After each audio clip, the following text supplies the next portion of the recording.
Вы еще не верите в существование COVID-19? Даже страшные показатели заболеваемости вам ничего не говорят.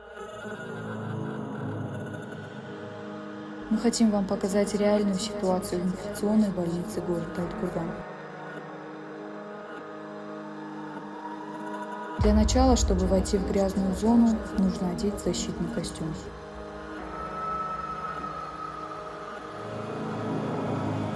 Все щели и стыки проклеиваются скотчем. В ту же секунду становится очень душно и жарко.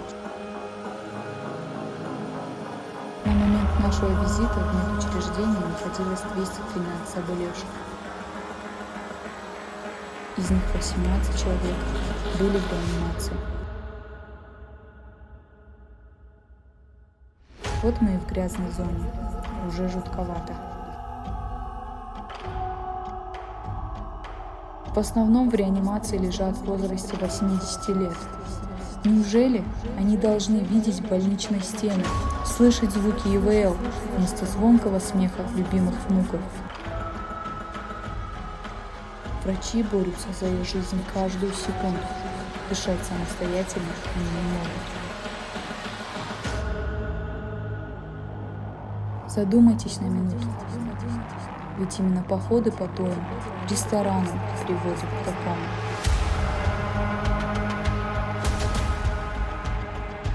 Есть среди пациентов реанимации молодой парень в возрасте 24 лет.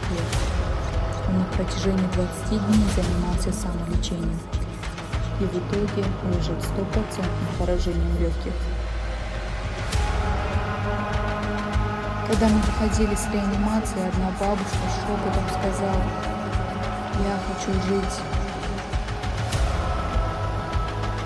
Слез в этот момент невозможно было сдержать.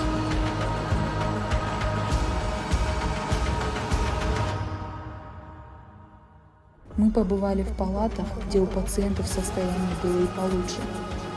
Они в один голос утверждали, что жалеют о том, что не сохраняли социальную дистанцию, не вакцинировались раньше.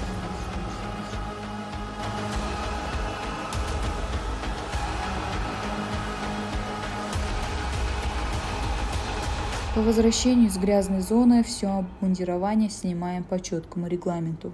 Обработать перчатки, снять скотч, комбинезон, вновь обработка и принять душ. За 1,5 часа нахождения в этом костюме все тело покрывается потом. На вопрос, как врачи ходят целыми сутками так, они с улыбкой на лице отвечают, что каждый выписавшийся больной придает силы и мотивации, как бы ты ни уставал.